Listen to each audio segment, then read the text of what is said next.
안녕하십니까? 뜨거운 스포츠 소식을 심층 분석하는 스포츠 버라이어티입니다. 아니, 이 팀이 그 팀 맞습니까? 불과 한 달 전 사우디아라비아에서 합계 스코어 0대6이라는 처참한 굴욕을 당했던 팀. 수비는 무너졌고 공격은 실종됐으며 팬들의 비판과 우려 속에 총체적 난국이라 불렸던 바로 그 팀. 바로 그 이민성호가 2025년 11월 12일 완전히 다른 모습으로 우리 앞에 나타났습니다. 중국 청두에서 열린 판다컵 1차전. 상대는 아시아의 강호이자 U23 아시안컵 본선 경쟁자인 우즈베키스탄. 결과는 2대0, 완벽한 승리였습니다. 한 달 전 0대6의 참사를 일으켰던 그 팀이 어떻게 한 달 만에 아시아 강호를 압도하며 2대0 완승을 거둘 수 있었을까요? 오늘 영상에서는 0대6 참사라는 굴욕을 완벽하게 씻어낸 2대0 승리 뒤에 숨겨진 비밀, 이민성호의 충격적인 황골 탈퇴의 과정을 낱낱이 파헤쳐 보겠습니다. 한 달 전 사우디아라비아에서 날아온 두 경기 합산 0대6이라는 스코어. 이것은 단순한 2패가 아니었습니다. 1차전 0대4 대패는 한국 축구가 자부하던 조직력이라는 단어가 무색하게 수비 라인이 완전히 붕괴된 참사였습니다. 골키퍼와 수비진은 약속이나 한 듯 연쇄적인 실수를 저질렀고 세 골을 허무하게 헌납했습니다. 이어진 2차전 0대2 완패는 멘탈까지 무너졌음을 증명했습니다. 페널티킥으로만 두 골을 내주며 와르르 무너지는 모습은 내년 1월 U23 아시안컵 본선을 준비하는 팀이라고는 도저히 믿기 힘든 총체적 난국 그 자체였습니다. 이민성 감독에게 주어진 시간은 불과 한 달.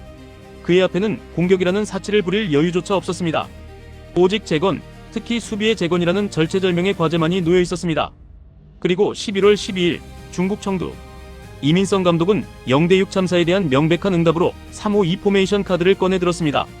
골문은 문현욱 김천 상무 키퍼가 지켰습니다. 핵심이었던 백스리 라인은 장석환 수원 삼성, 신민아 강원 FC, 그리고 박준수 화성 FC가 구성했습니다. 이들의 1차 목표는 명확했습니다. 절대 사우디전과 같은 어이없는 실수를 반복하지 말자. 라인을 견고하게 유지하고 서로를 믿고 커버하자. 이 세 명의 수비수는 90분 내내 이 약속을 지키려 사투를 벌였습니다. 하지만 이 전술의 진짜 심장은 5명이나 배치된 미드필드였습니다.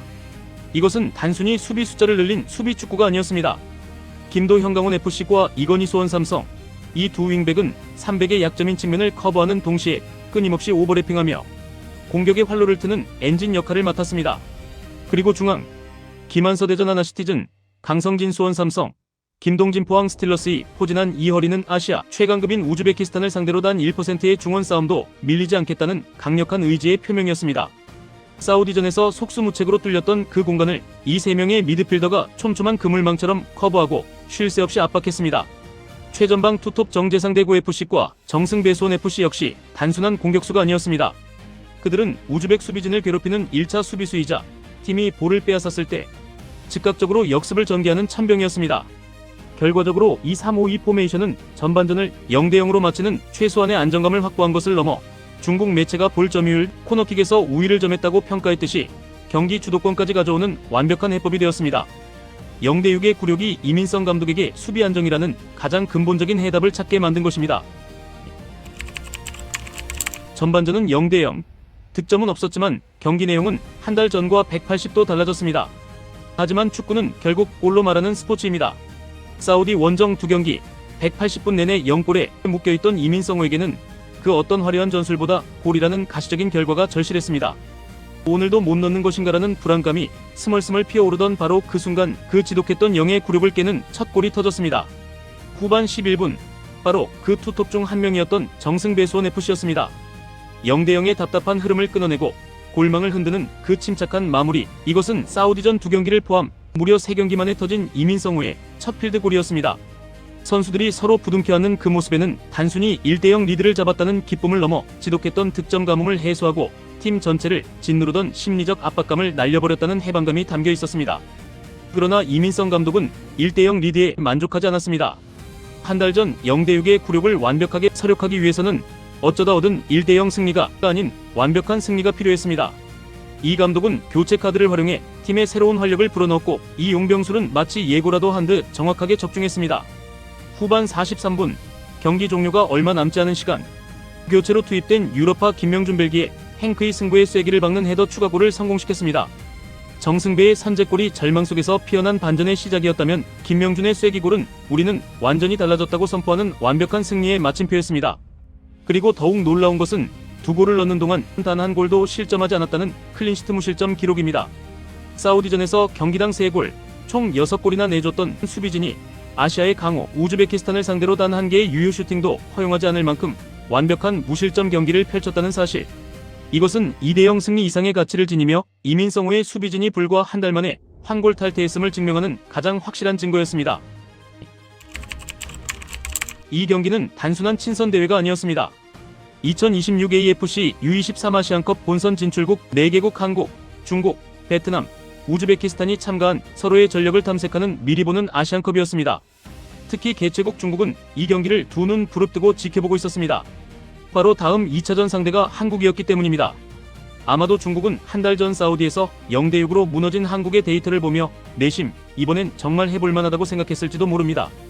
공안증은 옛말이며 지금의 한국 U22 대표팀은 흔들리고 있다고 판단했을 것입니다. 하지만 그들의 예상은, 아니 어쩌면 그들의 희망은 90분 만에 경악과 충격으로 바뀌었습니다. 중국의 유력 매체 내시즌은 경기 후 중국이 깜짝 놀랐다 라는 자극적인 제목의 기사를 통해 그 충격을 숨기지 않았습니다. 기사는 한국, 우즈벡 압도, 게임도 안 된다라는 한국의 경기력을 극찬하다 못해 경외하는 듯한 표현까지 사용했습니다. 이 매체는 우즈베키스탄은 최근 몇 년간 빠르게 성장했지만 한국을 상대로 승리하는 건 결코 쉬운 일이 아니다. 우즈베키스탄은 여전히 한국을 상대할 수 없다고 단언했습니다. 이는 한국은 한국이다라는, 어쩌면 그들이 가장 인정하기 싫었을 그 사실을 다시 한번 확인한 것입니다. 이러한 중국 매체의 평가는 단순한 감상이 아니었습니다. 그들은 경기 내내 한국은 볼 점유율, 코너킥, 유효 슈팅 등 모든 면에서 우위를 점하며 결정적인 승리를 확보했다고 구체적인 데이터를 근거로 제시했습니다. 즉, 한국의 승리는 1대0으로 겨우 버티다 얻어 걸린 운이 아니라 90분 내내 상대를 몰아붙인 완벽한 실력이었음을 개최국 언론이 직접 인정한 것입니다.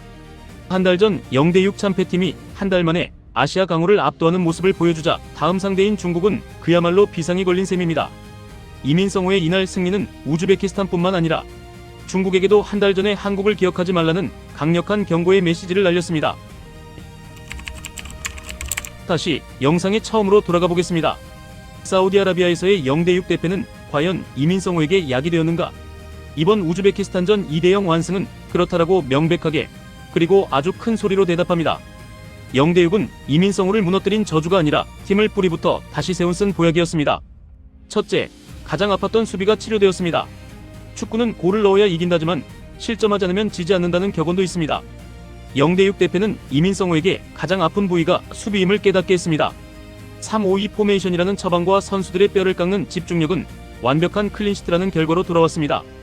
이것은 단순한 무실점이 아니라 치유의 증거입니다. 둘째, 심리적 우위라는 값을 매길 수 없는 보너스를 얻었습니다. 이번 상대 우즈베키스탄은 잊지 말아야 할 내년 1월 U23 아시안컵 본선 시조에서 한국과 16강 진출을 놓고 다툴 가장 강력한 경쟁자입니다. 2022년과 2024년 대회에서 연이어 준우승을 차지한 이 연령대 아시아 최강팀 중 하나입니다. 그런 상대를 본선이라는 큰 무대가 열리기 전에 미리 2대0으로 꺾었다는 사실은 우리 선수들에게 우리는 저들을 이길 수 있다는 강력한 자신감을 심어주었습니다. 반대로 우즈베키스탄에게는 본선에서 한국을 만날 때 판다컵의 0대2 패배라는 껄끄러운 트라우마를 안고 경기에 임하게 만드는 완벽한 기선제압입니다. 셋째, 이민성 감독의 위기관리 능력이 수면 위로 증명되었습니다. 0대6 참패 후 여론은 차가웠습니다. 어쩌면 감독 교체설이 나와도 이상하지 않을 최악의 위기였습니다. 하지만 이민성 감독은 흔들리지 않았습니다. 한 달이라는 짧은 시간 동안 팀의 가장 큰 문제 점수비 불안을 정확히 진단하고 3-5-2라는 맞춤형 처방을 내렸으며 무엇보다 0대6으로 무너졌던 선수들의 멘탈을 다잡아 원팀으로 묶어냈습니다. 그리고 2대0 완승이라는 결과로 자신의 리더십을 증명해 보였습니다. 사우디에서의 0대6 패배는 분명 뼈아픈 굴욕이었습니다. 하지만 그 굴욕을 잊지 않고 약으로 삼아 불과 한 달 만에 환골 탈퇴에 성공한 이민성호. 이제 그들의 시선은 15일 중국과의 2차전, 18일 베트남과의 최종전, 그리고 마침내 내년 1월 사우디아라비아의 아시안컵 본선 무대를 향하고 있습니다. 굴욕을 환희로 바꾼 이들의 진정한 도전은 이제 막 다시 시작되었습니다. 스포츠 버라이어티였습니다.